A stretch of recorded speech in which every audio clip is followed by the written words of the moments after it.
Season 1, we were in our feelings. Season 2, we started dealing. And in Season 3, we are getting to the healing. Join me, your host Justin-Rayne, and new guests each episode.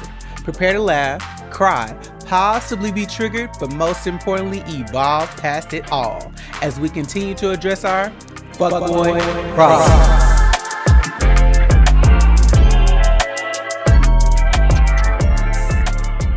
On today's episode of Fuckboy Problems, titled Mix Messy, I talk with activist, model, actor, and glamazon B-Hawk Snipes about messy people, misgendering, the importance of pronouns, discovering your identity, and what to do when you've been done dirty. Do you hear me? And trust me, this conversation is educational.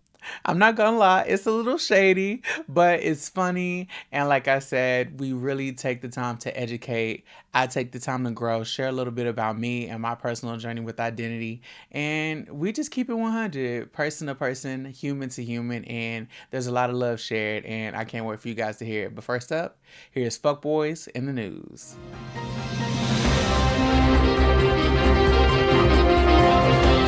Good evening. This is the news. Good evening. This is the news. Good evening. This is the news. Campaign between James and Phoebe really heating up now. Thanks. This is the fucking news. Is this the Krusty Krab? No! This is the fucking news.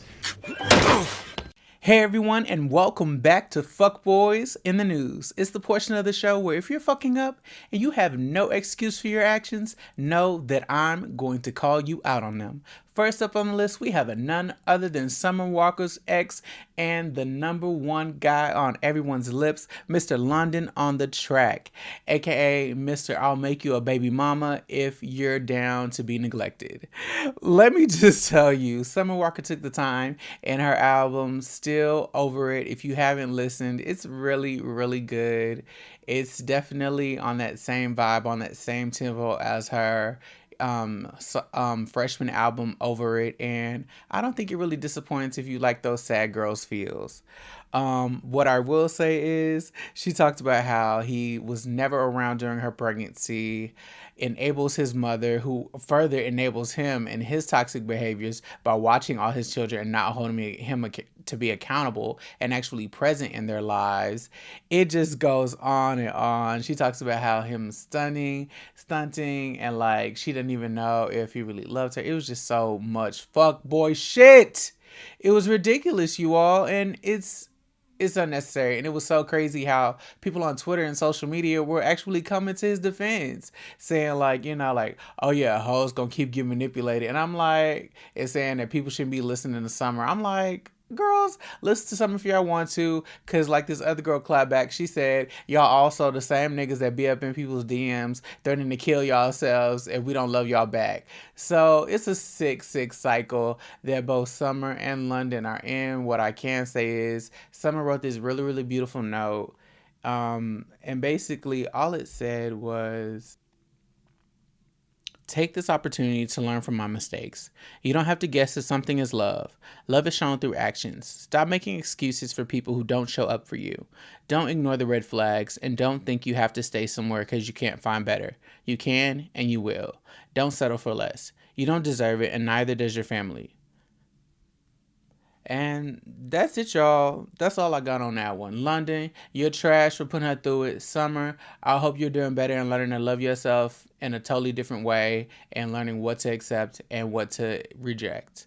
Next up on the list, we have none other than Mr. Chris Pratt, y'all.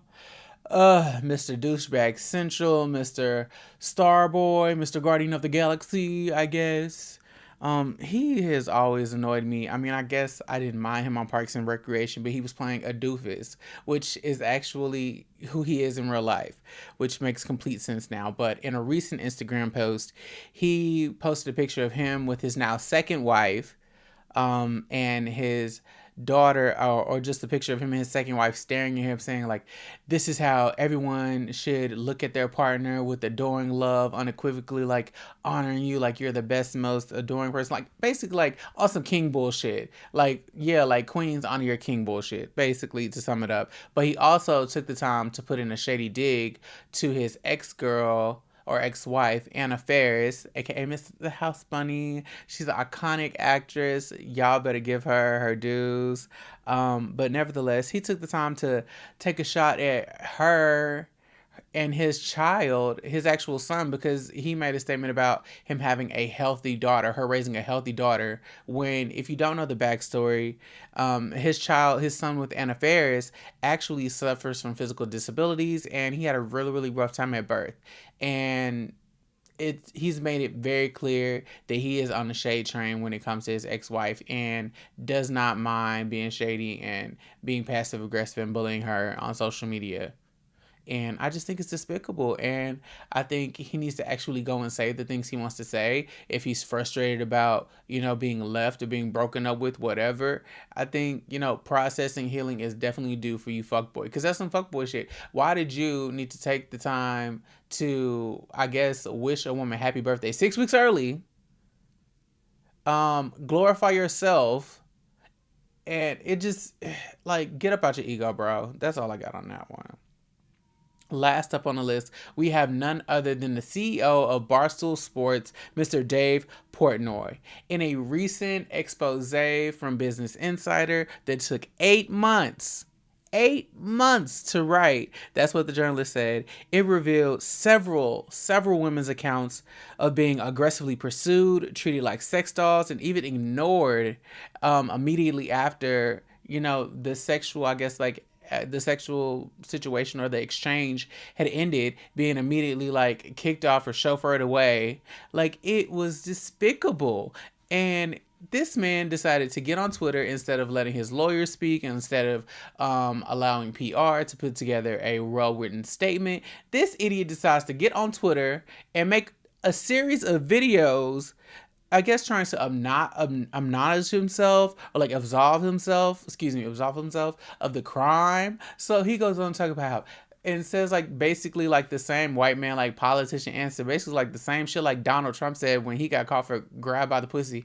Everybody who knows me knows I'm a good guy. Everybody, all the girls that I've hooked up with, they all thought I was a great dude. We all ended on great terms. I mean, like, no, like, this is just crazy. This chick just sounds like they're bored. From what I've heard from the girls who let me know, this was just a desperate chick, journalist, who had an depression, and they just wanted to get this story out there. And I'm like, what?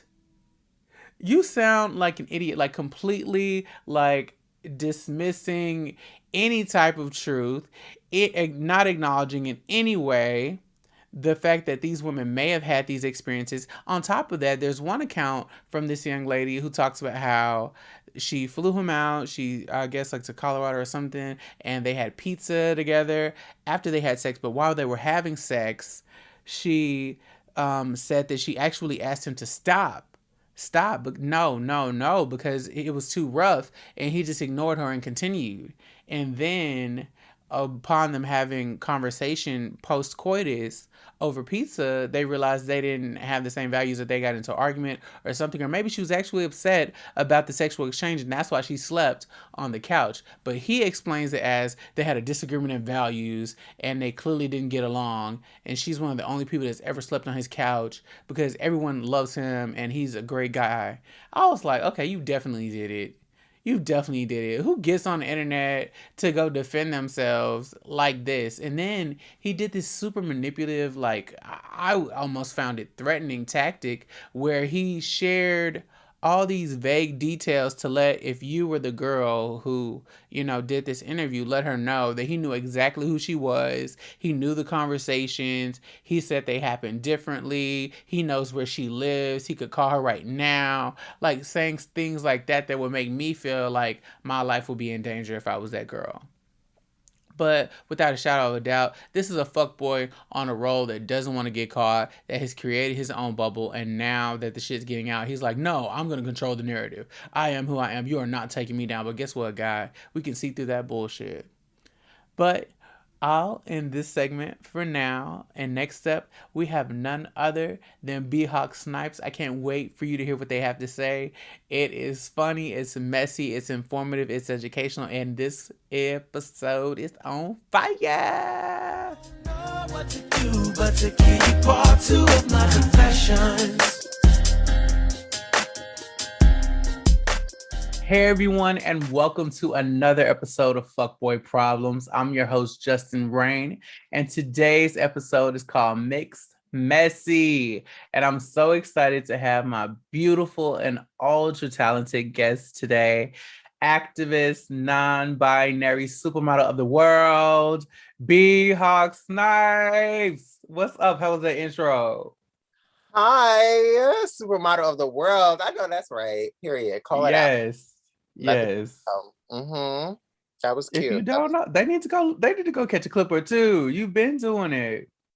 I mean, it's really the flowers for me. As much like people love to, try to downplay what I've been giving the world for the past few years. It feels good when people give you your roses and your flowers when you're here. So I appreciate And that's just the recent accolades. We could also talk about actor on post.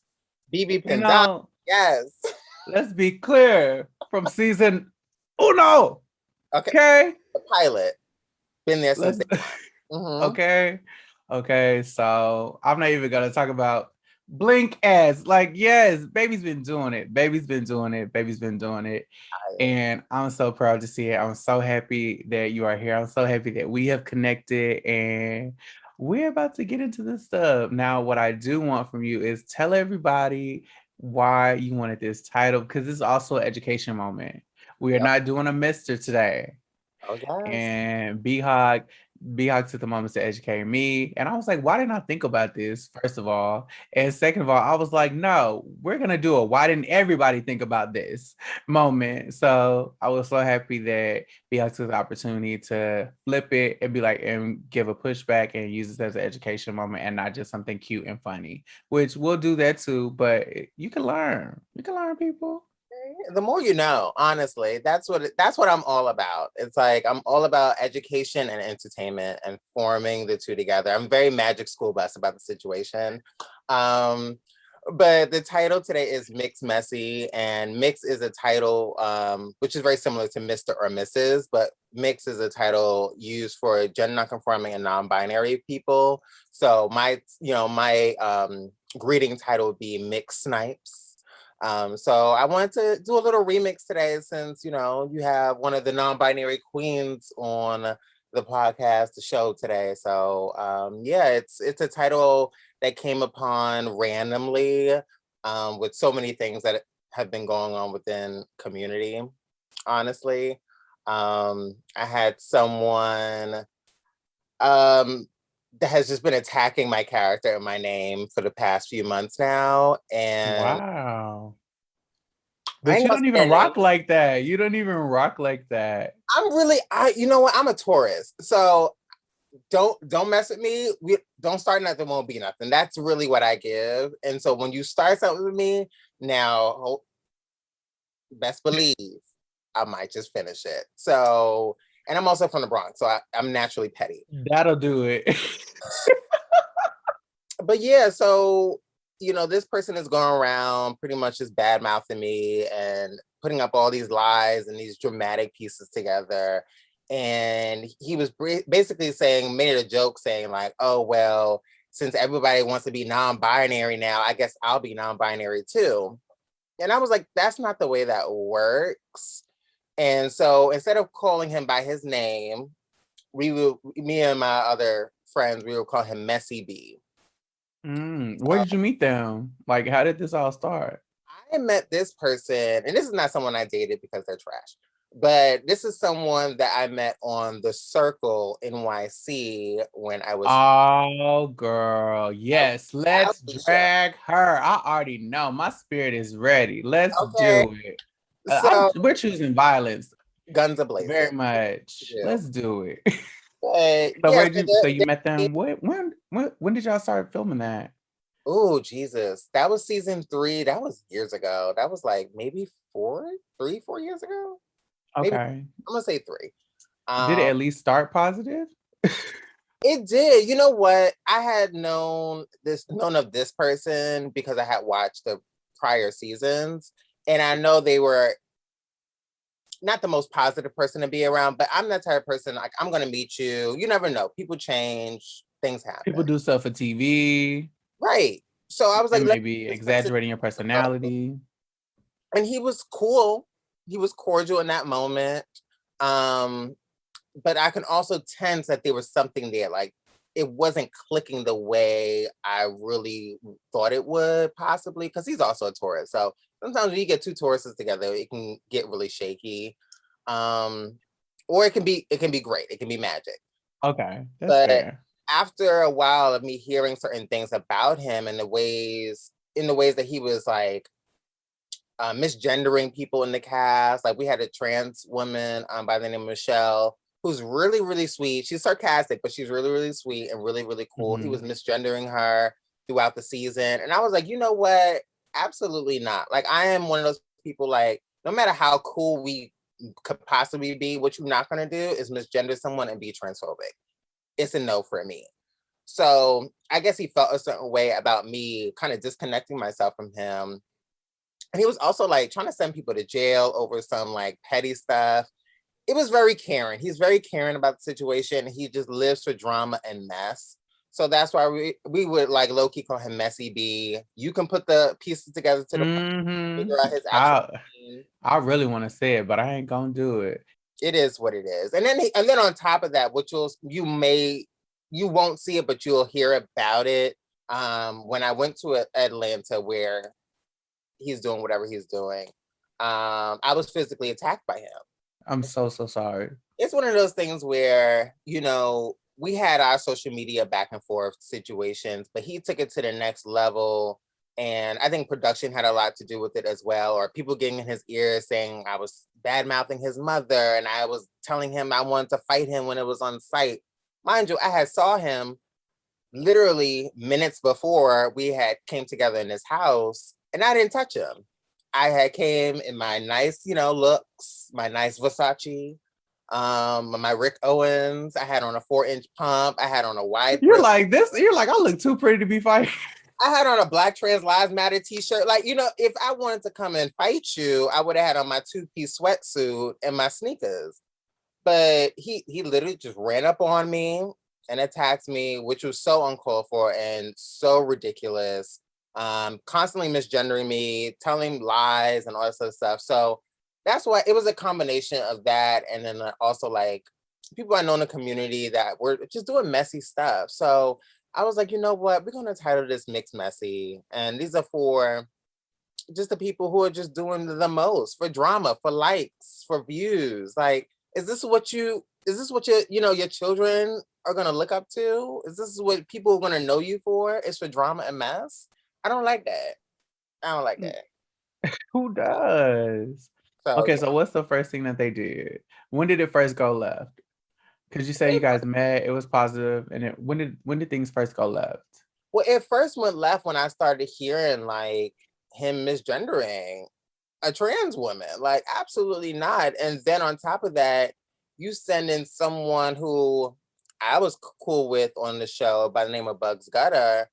You wanted to shout out to Bugs, another Taurus. An amazing rap artist. Amazing If you aren't rap. listening.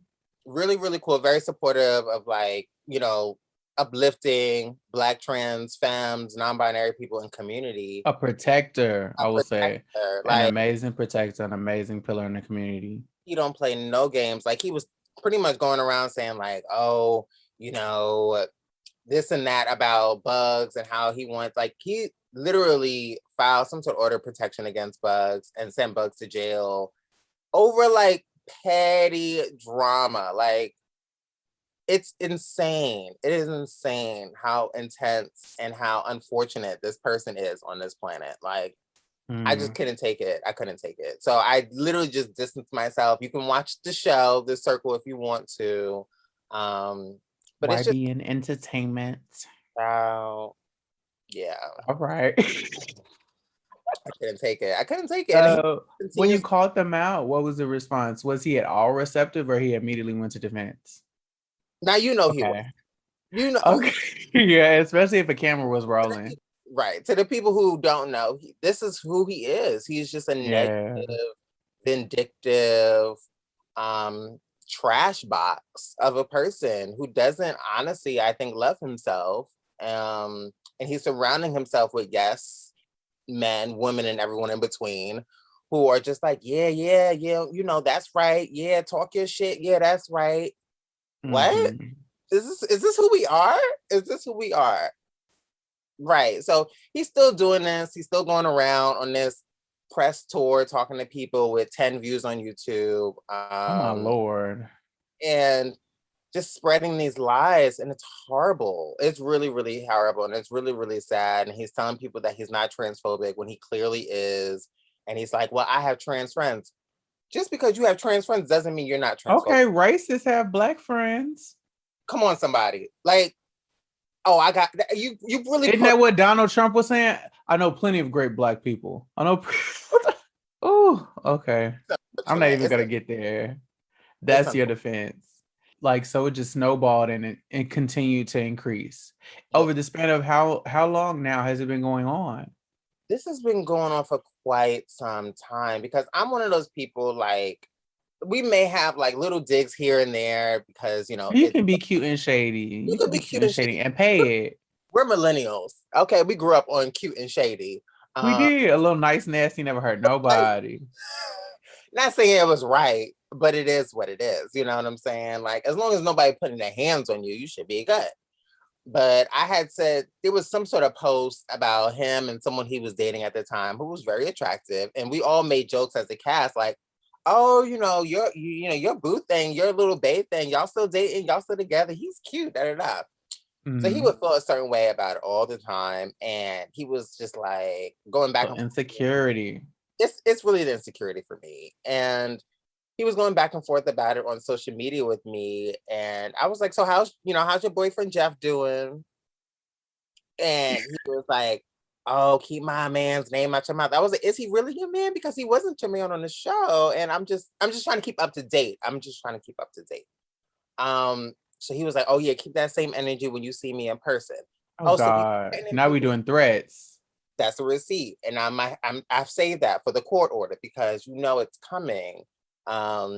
When this show airs for the Atlanta season, we'll see what happens with that. And it's unfortunate because but this happens a lot, right? With a lot of especially cis gay black men, and the Butch queens like to try it. They try it because they don't see trans femmes, trans women as the people they are today. They see them as who they were yesterday. And I think that's where the issue lies. Yes, we're this community, but people have to understand at the end of the day, there's a difference between sexuality and gender. And when we have those conversations about it, it's up to you as cisgender people with cis privilege to listen to us and understand we're going through a lot of shit. And you have to you have to respect it at the end of the day. You don't have to understand it in totality, but you have to respect it and know that we're going through a lot. The numbers of trans femmes, trans women, trans people, especially of color, are rising up at a high rate. Now, that fight could have turned into the end of my life. You know what I'm saying? So it could have escalated to a whole nother level. We were on a ramp in someone's house. Oh wow! On a ramp in someone's house. So one of us, myself, I could have just fallen. And you're in heels, right? Weren't you in heels? Yes. And I was in a 4-inch boot because I'm cunt. Like, so I'm just like, what is going on in this world where we have, and then like a lot of people in the cast on his side of the table were just like, well, those are just two gays, two gay men fighting. First of all, let's be clear. That's not the case over here, baby. Okay. You already know how I identify. My thing, I was very clear when I came into the house. You know me, I'm very big on, hey, my name is B Hawk, my pronouns are they, them, and you do. You don't really play that. Period. So for you to whether I was trans or not, for you to put your hands on me during a global pandemic, get this close to my face and be disrespectful, it was uncalled for. It was uncalled for. So it really just, and he's really still going on with this nuance of, B-Hawk is a gay man.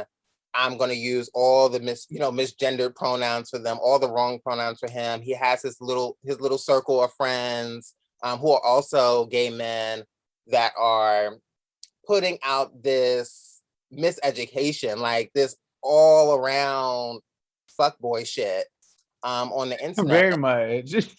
I just don't understand. Like, and then you're putting out like, oh well, we're supposed to be a community, and daddy, no, baby. A community is a group of people that you reside in that are going to protect you, that are going to look out for you, that are going to uplift you. That is what a community is about.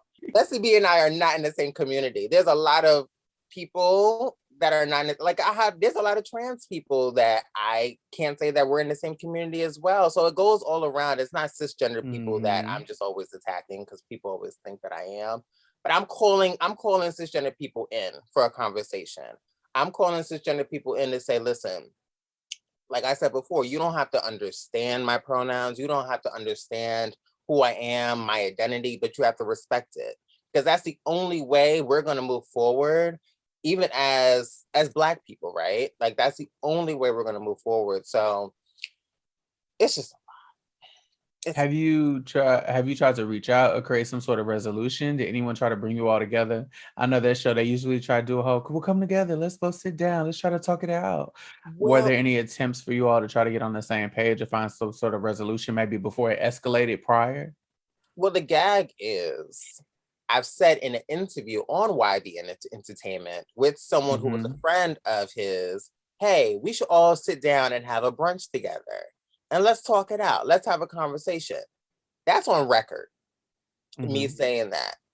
And I don't mind sitting down with people and having, uncomfortable conversations and things of that nature, because that's how we learn. That's how we grow, whether we take something from it or not. At least we sat down and had it as adults. I don't know about production. I don't know what they thought was going to happen, because if we know about the show, Messy B has never physically put his hands on anybody. He always talks shit but never done anything about it. Yeah, that's what makes it so surprising to me that they went to that place. Their whole claim to fame is that they kind of start fires and then run and disappear. Very Nene Leakes about it. They create a whole bunch of drama, stir it all up, run from person to person to person, and are messy. And then all of a sudden, by the time everyone realizes that you're the source of the drama, you disappear, or you're like, I don't know what y'all talking about. It's all y'all. It's not me. Get up and leave with your security guard, who's your cousin, and you fly out to Atlanta, in which I'm very surprised no one's put a cap in that ass in Atlanta yet. But then again, I ain't put a harm in nobody, but I'm just saying, like, you go to Atlanta to fly out to a place where you definitely would be at messy stuff all the time. So I don't know what production thought. I think production really thought like possibly there might be a conversation. And the funny thing is, I don't know how it's going to play on the show, but I'll give you all the behind the scenes. Imani Van Zant, right? So she was there when we were. Wow, okay. Came to kind of like, bring us all together and have a conversation. But the gag was he already ran up the steps and had attacked me by that time. So I wasn't trying to talk to nobody. Oh yeah, we're not even in the space to talk about. No, I'm heated. Like I'm ready to like scrap. You know what I'm saying? Like, and I'm in a different territory. This is Atlanta. People be carrying firearms and shit. I ain't got nothing except my suitcase and my looks. So I'm ready to just hit it. Like I'm ready to just get out of here. It's ghetto as hell. And she's trying to talk me down and be like, baby, what happened? I'm like, I don't want to talk to you, girl. Yeah, it's no room for conversation. I love you down. Your personality is everything. I love for your show, but I don't want to talk to you about shit. Turn these cameras off. I'm ready to hit it. So I don't know what production was trying to do. I don't know if they wanted us to get together and talk, but obviously that didn't happen, which was unfortunate, honestly, because like I said before, I don't mind having a conversation with someone, but I think if that person's not willing to do the work, then nothing's gonna happen. It's just gonna be like talking to a wall. Well, there's that. Right. Fuck boy. But that's what he is. He's a fuck boy. Like, Oh, without a doubt. out of Have doubt.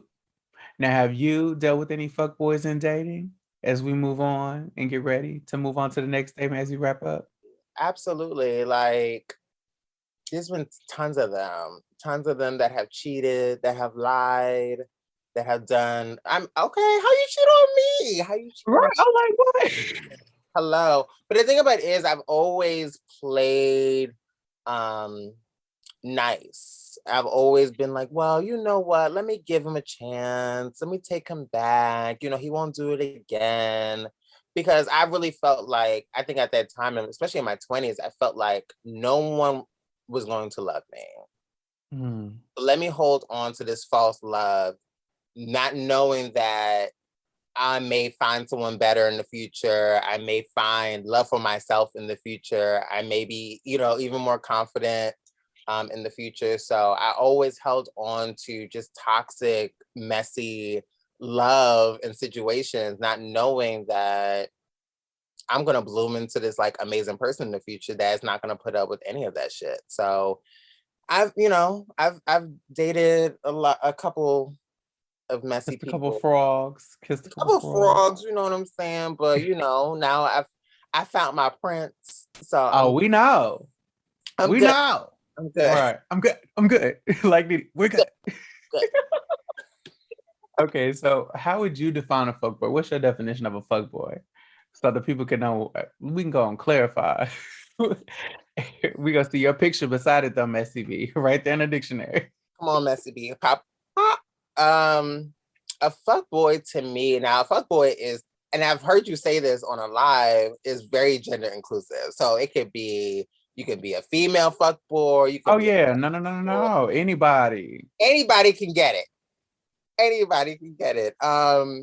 Yeah, I mean, it's just someone who honestly doesn't love themselves.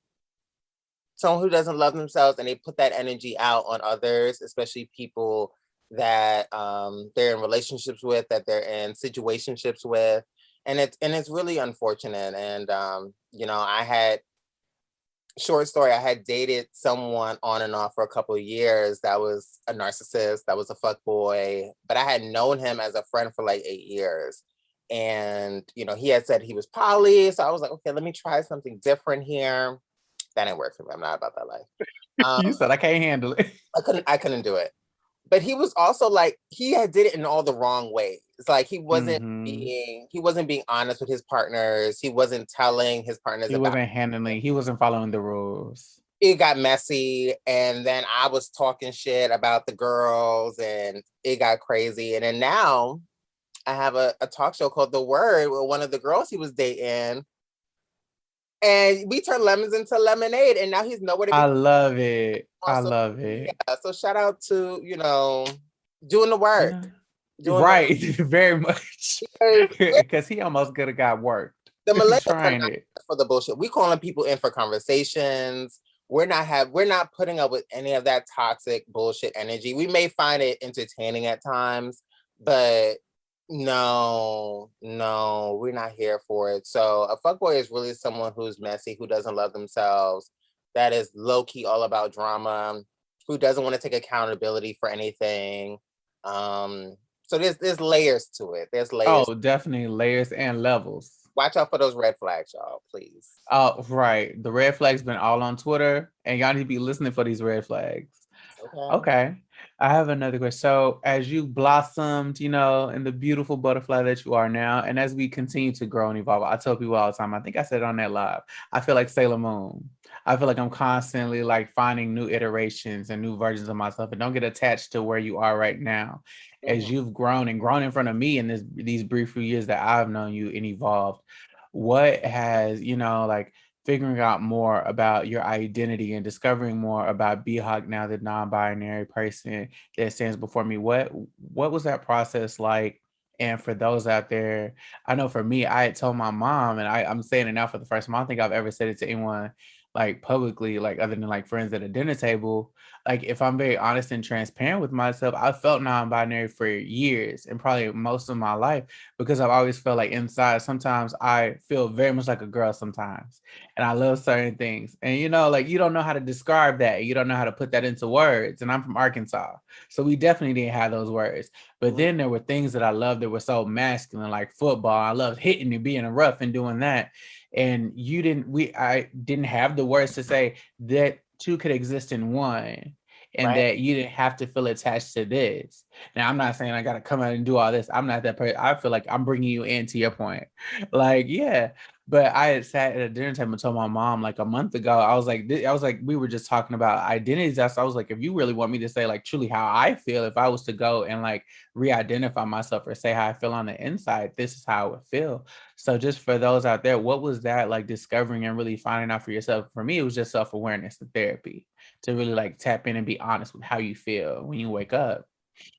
No, but I love that. And thank you for sharing that. I think that's No, so cool and so important to. I just don't think people would think that or think that it would come from me. And I felt like this was the moment I had thought about it and I prayed about it. And I was like, no, I was like, I want to say this, because I'm sure a lot of people don't know, okay, anyone can feel like this. And it doesn't, your presentation has zero to do with your identity and how you feel on the inside. Absolutely. I think and that's so important, like, because a non-binary person doesn't look a certain way. And I think a lot of people kind of get that twisted. They think non-binary, gender non-conform people all like androgynous. Then they all look like, B Hawk or Devin Norell or, other folks within the community. And it's like, no, that's not how that works. It's all about how you feel on the inside. So for me, that journey was, it was a journey. I really had to figure it out. And I think even a few years ago, I wasn't really uplifting my feminine side, even though it was there visually, internally, I was really like, no, I can't be, I You can't have to use, like cultivate that. And you were, I can't use she, her pronouns because that's too far. That's taking it too far for me. But I think once I started hanging around and being around more people who were open-minded and respectful of the intersections of transness and queerness and being educated on those things, like the spectrum of who we are as Black folks and how even, villages in Africa way before our time, appreciated and uplifted non-binary and gender non-conforming people before they had that title of what that was. And once you kind of figure out like that's a part of your ancestry in a way, you're like, okay, like I could be uplifted by this. I could be empowered by this feminine energy and this masculine energy, or the balance of both, or being gender non-conforming and not titling myself at all. I think everyone can fit into this space and be appreciated and be respected and be loved on. And once I started kind of surrounding myself with that energy and knowing that, that's when I was like, okay, I'm about this life and I'm gonna be about this life, 25/8. This ain't no part-time. I'm not doing it for, trending and likes and all this other stuff. Like, I feel like some people do. Ain't gonna name no names. But they be messy, you know what I'm saying? They be messy. yeah, they selectively want to pick up and choose how to use and Like, wield these titles. And you got to either be all about it or not about it. I mean, even with this podcast, I'll be very transparent with you. Part of this podcast is me and my own accountability. If y'all have ever heard me say season 1, I was a fuck boy, trying not to be, but I was still fucking up. So part of this is also my accountability and my love letter to myself and my own growth. And you don't want to still be that same person fucking around people's lives. no, Because you go get hurt one time, you might mess up on the wrong person. don't get it twisted. And also finding, like, for me, being non-binary for me is a part of being under the trans umbrella. Not all non-binary gender conform people feel like they're trans, and that's totally fine. But for me, I feel that way because I feel like I wasn't assigned non-binary at birth, right? Like I was assigned a male, a cisgender male or boy at birth. So the opposite of that would be trans, you know, and I feel like non-binary folks and gender non-conforming folks are trans people, and we're just kind of like in the middle of like the trans male, trans female spectrum. And it feels great, honestly, and like I'm empowered by it. It does get very tough at times, especially as someone who's That's in what I was gonna ask you next. Like, what's the yeah, hardest thing about in the it? world, in ballroom, especially in these spaces. Oh, I was just talking about that last night. I was talking about how I don't think it's fair, and I was telling my partner, I was like, I already know. I was like, I'm interviewing B-Hawk tomorrow, and then we were talking about the video, and then I was like, I think it's so messed up in ballroom that non-binary people have to walk as Butch Queen up in drags. And he was like, what does that mean? And I was like explaining him the difference. Like you only have one option or the other. Yeah, And ballroom doesn't really acknowledge you until you've like done body work or something like that. A lot of times they need this excessive like difference and shift. And I was like, I don't think that's really fair. I was like, I really hope someday that there's just an open space and you just can walk and do what you want. So that's crazy how that would be where you would go. But no, I that's agree with you. And if I think it doesn't make sense that that space hasn't gotten further. we're getting there. I think, honey, now that I'm there, okay, I love to shake the table, honey, and say what I need to say, because I'm not just doing this for me. I'm doing this for the future ballroom, the future of gender non-conforming, non-binary folks. Like, because I think a lot of them actually do exist in the ballroom scene right now. They just feel like they're not being heard. They're not feeling seen. Mhm. A lot of them aren't a B-Hawk. That a lot of them aren't a personality, and they feel like they can't say the things that they want to say because they might be silenced or whatever the case may be, or people may not respect them or understand them. So they feel like they don't have a safe space to express themselves in that way. And I know I'm going to be walking a category possibly coming up, but it's a gender non-conforming category, and Oh, that's awesome. it's celebrating gender non-conforming people, and it's all about serving an overlook. That's it. Just being over. Oh, we know that. We go and get your money, and Come on, you come back. Go and get your money, and when you come back, we're gonna go on out to dinner. We're gonna come on, go. body. So, and I think, and it's crazy because it's not even in New York; it's out of state. I'm So, sure it's not. That's what I said. Go and get your money and come on back. We gonna go to dinner. I already know. but the thing about it is, like, I'm going to be having like now that my house father and the mothers, the Jack Mizrahis and the Kelly gorgeous Gucci's, I'm going to be having conversations with them in this week, I think, about being more inclusive, especially even at places like OTA, being more inclusive and asking the people who are about to walk, like, hey, what are your pronouns? Just we don't assume anything. And I think that's what ballroom started with, just kind of wanting to fit into this binary world of fantasy, and now we're way past that. Like fuck the binary, fuck all that shit. We Let's are our own fantasy, in my we're our opinion. own fantasy, right? So I'm excited to see where it goes. I think me kind of joining this house is really, really cool. A lot of people, when I joined the house, thought automatically that I was a trans woman, and I had to let them know about themselves. But they were just like, well, if you're not a trans woman, you may have to walk Butch Queen up in drags. And I was like, but I'm not a Butch Queen because I'm not a gay man. So where do I walk? It's going to be tough. But I think I have so many open-minded people like Jack, Jack Mizrahi, gorgeous Gucci. Sanaya is very open-minded I about love Sanaya. the future of what ballroom is going to look like. A lot of people I worked with on Pose, and Dominique, Jackson, Tyra. So I'm excited to see where it goes. At least we're having the conversation about it, and yeah, let's snag these trophies. Let's get the babies, the siblings up in there. Amen. Okay. Now you were talking about this new show, The Word. Tell everybody about all the things you have going on right now before we move to the next segment. Oh my goodness. So yeah, The Word. I co-hosted with my girl Ju the Gem. That's my baby girl. I love her. And she's super, super dope. She's from East New York, Brooklyn. So we had that balance of voices from the Bronx and voices from Brooklyn. We're both two femme queer individuals. So our conversations are really, really dope, and they're so much fun. We talk about dating, love, hot topics. It's all sorts of stuff, and we're now on season 3. So 3 is my number, honey. 3 is the We're on season 3 too. Look at us. magic. Come on. Now. So I'm really excited to see where the show goes. I really want to branch out. And we're now this season, we're bringing other voices onto the show. So now that Instagram Live, because that's where we do it from. We do it from Instagram Live. Oh, nice. Now that Instagram Live has that feature where you can bring other people into the conversation. We have 2 special guests every episode, just to switch it up and have different perspectives come on. And but you got to be Black. Got to be a Black, queer, and or trans person, okay? No shade to everyone else, but we need our spaces. We do. We got enough white stuff going on. I was just thinking about that. We got to educate people on a whole bunch of shit. We got enough white stuff. We got enough straight stuff. Y'all get to see it every day on NBC, okay? On NBC, VH1. So there's that. I'm a part of One Management, which is a modeling and talent agency. So it feels good to be a part of that family. I'm a gorgeous Gucci now. So that's been a roller coaster ride, but I'm excited about that.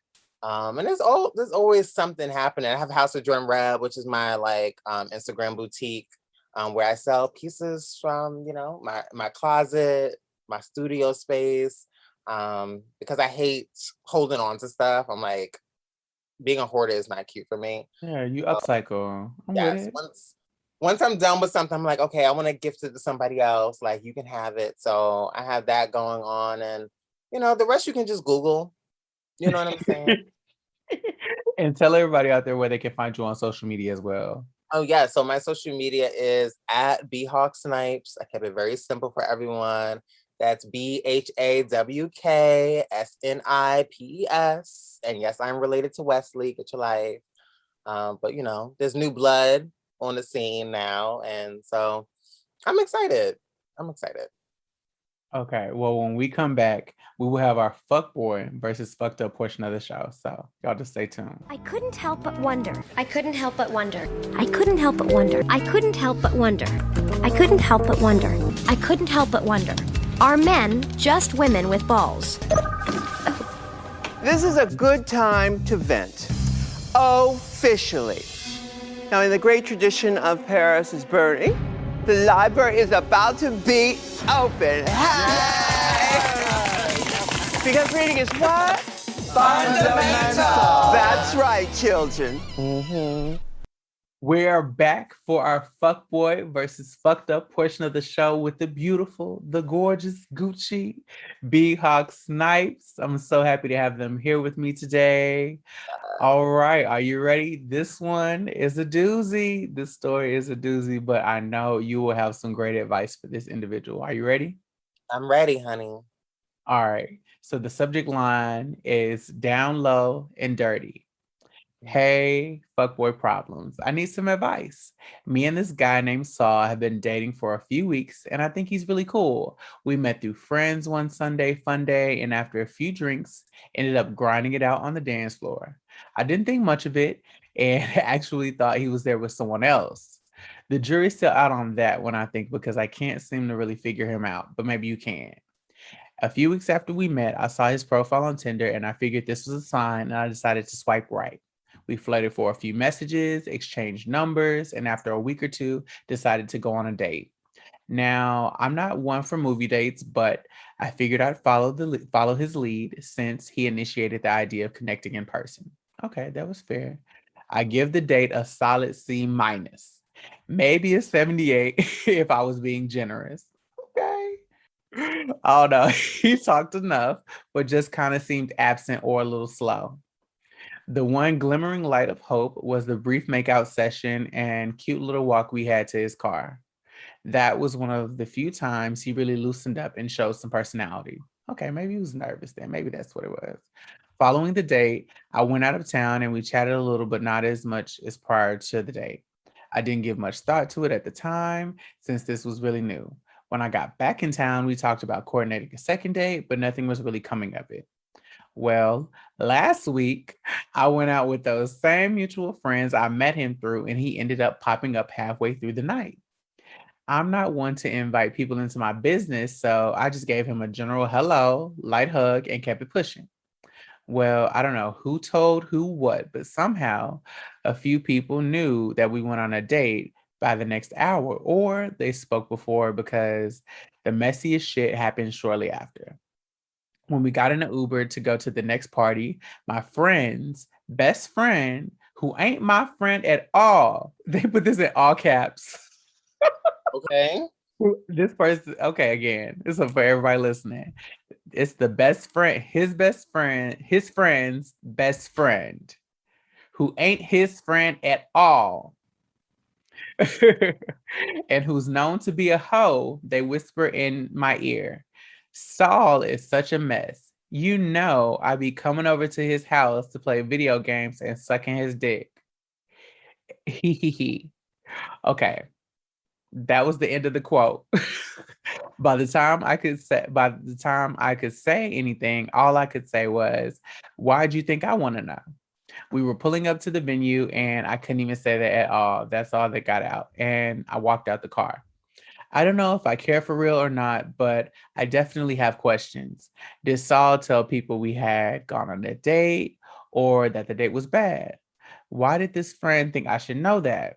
Does Saul do this kind of fuckboy stuff on the down low all the time?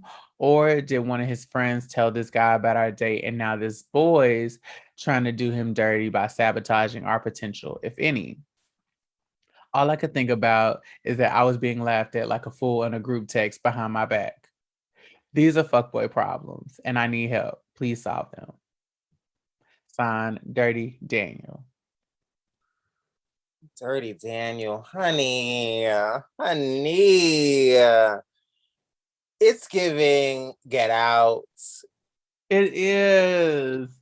Mixed Messy. It's giving too much drama within the beginning of the situationship. You know what I'm saying? Like the friends of a friend of a friend saying this and that. It's just, I don't like it. It's too many red flags for me. It's very much red flags. I don't know. Do you think he's a fuckboy? Or is it just fucked up? I think the whole thing is just fucked up. Like, I don't necessarily think he's a fuckboy. Like, he possibly could be. But I just think the whole thing is just fucked up. The fact, I don't know. Are you done? I feel like you're right with the fuckboys. No. Like there's so many questions, like your point about red flags. There's so many red flags about this.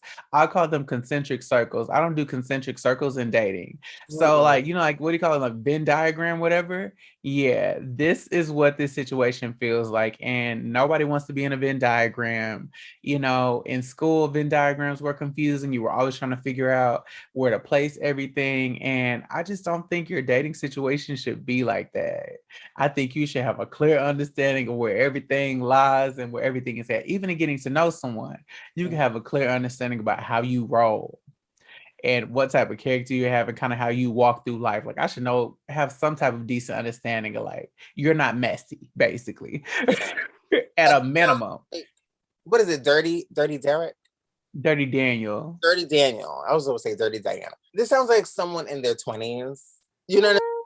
Someone that's kind of like, you know, just not 100% confident with who they are and what they're willing to like stand up for or stand up with, like encircling themselves. Like when it comes to dating, like if it's not a natural connection there, because from both sides, right? Like I understand nerves, that does get in the way of things, but there has to be some sort of connection or energy there that shows comfortability. Mm-hmm. And then when it said that he said, she said, they said, energy that comes in the mix when you're meeting their friends and all the other shit, like it's just too much for me. Like I think B.I., you made a good point about even the date. You rated the date a C. Do you think you're just a C? Now I think, you know, I've been on some first dates so kind of like, oh, okay, they're awkward, whatever. And I understand you had that cute little glimpse of something, you know, at the end via the kiss or the little, you know, session or whatever, the walk back where they loosened up. But I think that compiled with the other stuff and then you feeling so uncomfortable to the point to where you feel like people are laughing at you in a group text.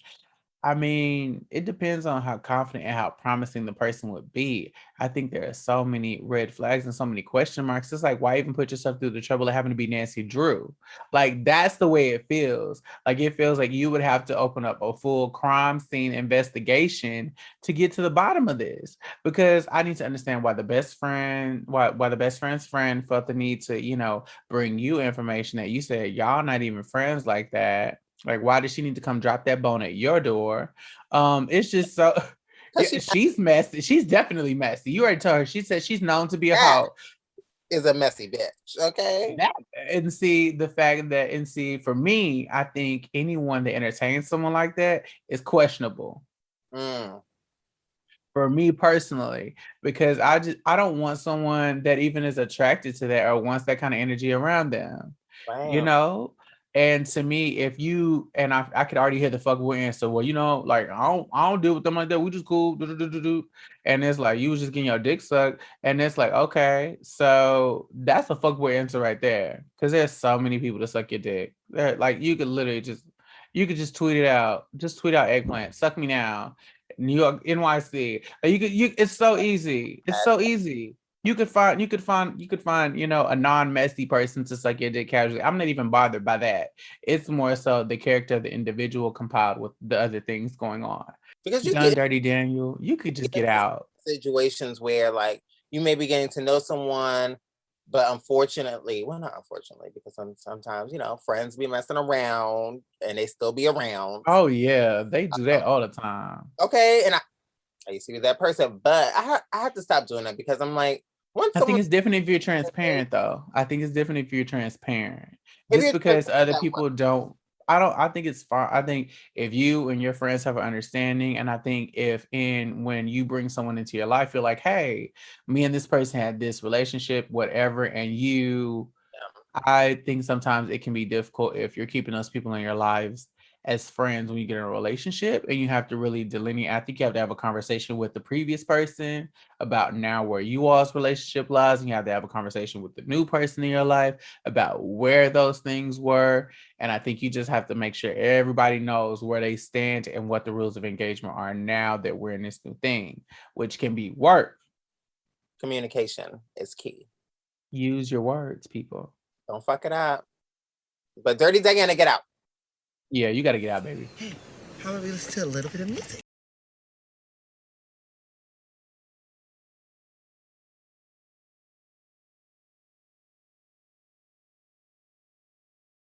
Hi! That is my song! Hi. You know they gave me a shout out on the album, right? Word? Yes. Everywhere I go, I see the same. It's time for the Song of the Week portion of the show. We're here with B-Hawk on Mix Messy. That's the episode, y'all. We're talking about the messy stuff, and I can't wait to hear what your song choice is. What is it? So my song choice is, because we got to keep it consistent, is Messy Love by Nao, or some people say Now. If you country. My country ass. If you're country, you probably say Now, but she's British, so I'm pretty sure it's Nao. She is. It probably is. Right.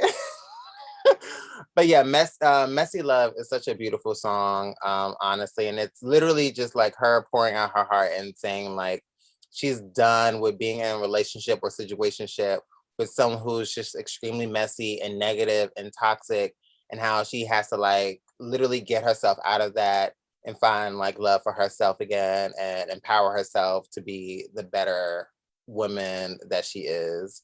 And I picked that song because that's what it is with a lot of situations when you're around people who are messy.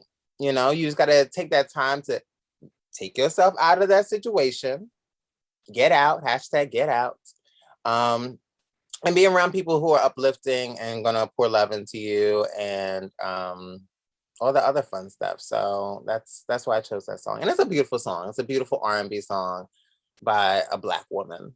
So it's a beautiful album, y'all. Let's be clear. It's a beautiful, beautiful album. And please make sure to add our playlist on Spotify and Apple Music. But without further ado, this is Messy Love by Nao.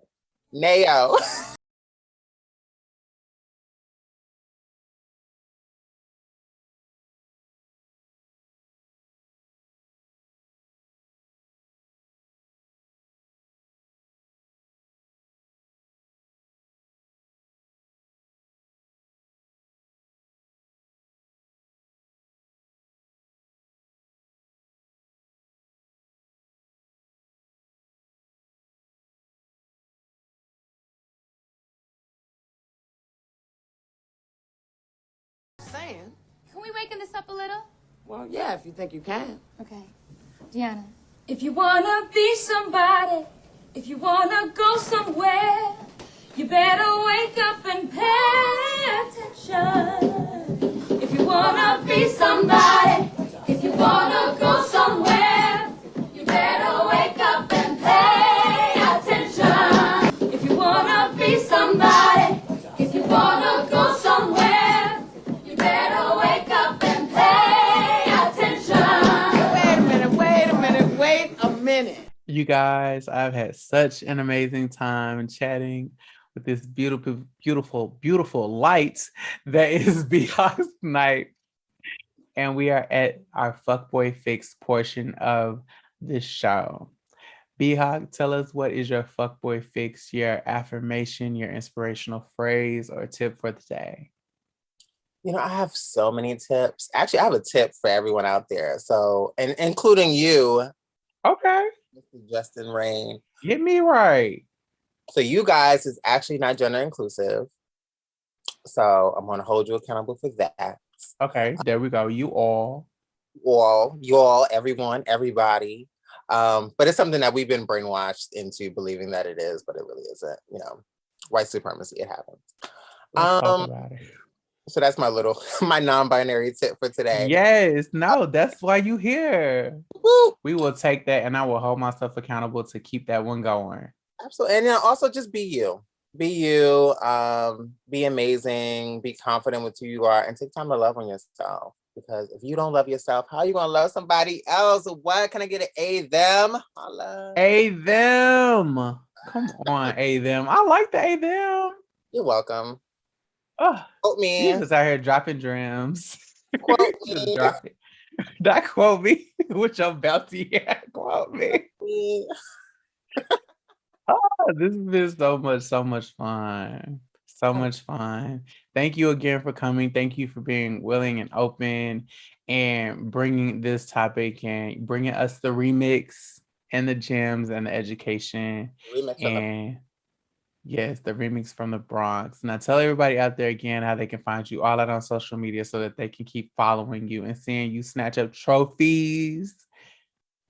And so I'm on all social media under Beehawk Snipes. That is BHAWKSNIPES. And once again, don't get it twisted. My pronouns are they, them, and sometimes she, her if you're feeling cunt about the situation.